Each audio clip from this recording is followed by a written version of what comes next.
Yo, Eddie Blows Bubbles here, and today we got a review. A movie review. An anime movie review. Again, Urobuchi anime movie review. Yes, today I am going to review Bubble, the newest Netflix anime original film. Well, it's called that, but half the time Netflix really has nothing to do with these so-called Netflix anime originals. They just license the English version. So let's give credit to Wit Studio and everyone involved that worked on this film, man. Big round of applause. Actually, yes, let's talk about that first. When this movie and the cast were announced, I was so excited. Off rip. Even the name Gen Urobuchi alone was enough to sell me. Who, if you didn't know, wrote the original novel for Fate Zero, co-created Madoka Magica, as well as being the writer of Psycho-Pass. Pretty nice portfolio if you ask me. This man pumps out bangers on the regular. But yeah, he handled a part of the writing for this film, if not the majority, I'm not exactly sure. Other big names include the director Tetsuro Araki, worked on Death Note, AOT, Guilty Crown, original character design by Takashi Obata, who if you didn't know did the art for Death Note, and some other well-known series like Bakuman. The music was composed by Hiroyuki Sawano, who worked on AOT and Guilty Crown as well. Like I said earlier, Wit did the animation, but we'll get into the animation more later. But yeah, I think you can understand why one would hear this cast, this star-studded staff, and jump into this film with expectations that were through the roof. Because I did. See, usually I'm not a fan of jumping into any new piece of media with high or low expectations. I come in with just an open mind and watch this to see what happens. But after seeing the trailer and who was working on this film, I couldn't help but expect a 9 or 10 out of 10 film. I just couldn't.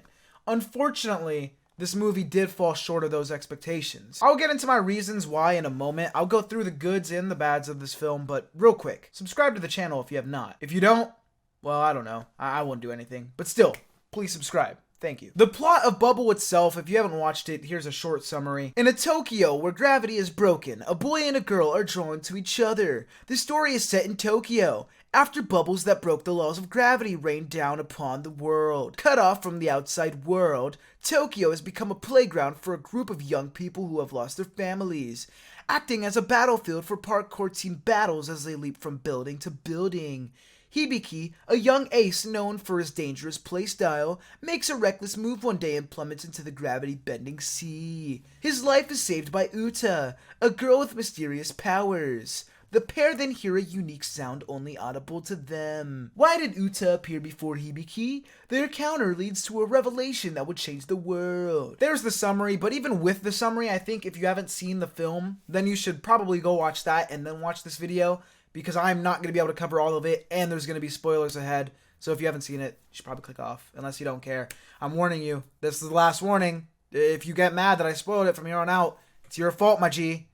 Okay, we're gonna get into spoilers. Okay, so where to actually start talking about this film? Well, I guess the start of the film works. The opening scene was done quite well. The opening scene's a scene from later in the movie, but it's at the start and then it replays later. But it does well to show some, oh, stuff is gonna happen. And then we swoop into a pretty cool opening song by no other than Eve, who has been on quite the roll lately. Was in the JJK movie, and now this, I mean, banger. I also actually listen to Eve on occasion. It's funny enough because my least favorite Eve song is the JJK opening, which isn't bad. It's just funny that probably one of the more popular ones, because it's from an anime, is not the one that I vibe with. But overall, I am quite the big Eve fan. Also, shout out to Eve because they do like Vocaloid covers of their own songs or whatever. Pretty dope. And while I'm still not sure if I'm a fan of the whole anime opening in movies trend, I mean, as long as the song slaps, I don't give a shit. The music and sound of this entire movie are actually amazing and would be reason enough to revisit this film in its own right. Probably the best thing of this movie, save for the animation. Especially the sound that reoccurs in the movie a lot as it's a main plot point. The kind of da da da da sound. I really liked it, and it just sounded good, especially with just the sounds, man. I don't know, man, it just sounded good. But yeah, fortunately enough, the start of this film does a pretty decent job of reeling you in, showing off some animation skills and foreshadowing that some wild things are going to go down in this movie. The animation is insane, obviously. I mean, it's Wit. Do I have to say much more? I also do like the composition of a lot of the shots, because as well as animation is, the film still has to be well put together in how they choose their shots. Sometimes a headshot or a medium kind of shot like I am right now could be the difference between the weight of a scene. And you might think, oh, that's kind of silly, but it's true. That's why filmmakers put a lot of effort into that in not only real films, but animation, because it's the same thing. It's just that one's not real and one's you gotta make from the ground up because you're animating it. I also like how during the game that they play, the camera tends to follow the main character during certain scenes. I thought that was a really nice touch. And speaking of it, the Capture the Flag reminiscent game they play is fun enough to watch and doesn't get boring. I could honestly see myself watching an anime of just those matches, because it just looks cool. The character designing in this film is quite favorable. Not only did the masks and just the whole design of the so-called antagonists looked cool, Uta is also one of my favorite designed characters in recent years. Because just look at her. Goated. I don't know, it doesn't even match. Like, her socks are different. I don't know, but she just looks good. She's also one of my favorite characters in general in recent years. I don't know why. Just cute and wholesome and yeah, goated. Another character I wanted to bring up real quick was our main character, who is not the first one to do the headphones trope because I don't want to hear shit. But that's not a bad thing. He was a pretty well done MC as well. I vibed with him. The last character that I really liked was I don't remember his name, but he was the one that always got jealous of Hibiki because the girl liked him and didn't like him. And in the end, he helped and did the whole off the foot thing and said, and sent him up. And yeah, if you know what I'm talking about, he's pretty cool. I like his little small side development because at the end of the day, this is a film between the main character and the main female character, which isn't a bad thing, but it is still nice for one of the side characters, or two of them even, because I did like the older guy with the prosthetic leg to shine through. But I can see why someone wouldn't like that the side characters don't get much shine in this film. But like I said, a film where the main two characters are almost the only focus isn't a bad thing. But there is something I'll bring up in a minute that I did find a little weird. Because the story does have a lot of interesting ideas. And while it does have those interesting ideas, it's the execution side of things where this movie descends slightly in quality. Most things are explained decently enough. Of course, there are a few things you gotta look a bit deeper to catch, but overall, I just feel like the runtime hurts this film's ability to fully flesh out its story. As the beginning and end connected well, but the middle of the movie didn't mesh together with the other parts as well, for me. This is kind of the flaw with anime films. If it was a season or an FLCL type season with 6 episodes, even that half hour or so extra could have helped tremendously. But that in itself is still not an excuse when other films of similar nature like Your Name have done this sort of story just fine in almost the same exact runtime. Which, speaking of Your Name, Bubble is not the first recent anime film to have taken the Your Name guy meets girl disaster strikes approach. But once again, not necessarily a bad thing against Bubble, it's just I can see why people can get bored of these types of films when in anime, those are the only type of ones coming out. Which isn't true, but I can see why people would think that because they tend to be the big, oh my god, this is the film that everyone's hyping up one. I also wanted to bring up the whole Little Mermaid rendition in the plot.